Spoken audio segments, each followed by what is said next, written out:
तो आमे जो विभिन्न चैप्टर जो एमसीक्यू सीरीज गुड़िक अपलोड करूँ ताहा पिलांको बहुत पसंद आसुची जहाँफल कि बहु पिला हमको कमेंट करचंती जे सर यही एमसीक्यू सीरीज गुड़िक कंटिन्यू करंतु एवं अन्य चैप्टर मध्य एमसीक्यू गुड़िक अपलोड करंतु। तो वर्तमान आमे अन्य चैप्टर एमसीक्यू उपर काम आरंभ कर देचु जहाँकि तुम मैंने किछि दिन भितर पाइजिवो अन्य चैप्टर एमसीक्यू गुड़ाक।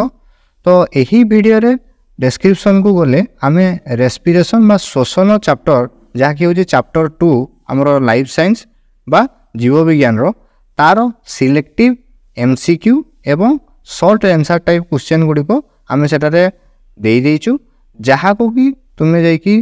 आमर डिस्क्रिप्शन थिबा लिंक रे जाइकी क्लिक करिकी से पीडीएफ फाइल टी को डाउनलोड करि परिबो एवं से क्वेश्चन गुड़िक तुम प्रैक्टिस करि परिबो जहाँ फल कि यही श्वसन चैप्टर टी को तुम्हें केते मात्रा बुझीच तुम्हें जानी परिबो। तो तुम्हें ताले से डिस्क्रिप्शन में जाइकी से पीडीएफ लिंक को क्लिक करके डाउनलोड करो एवं प्रैक्टिस करो एवं तुमको आउ नेक्स्ट को चैप्टर सिलेक्टिव एमसीक्यू एवं आमर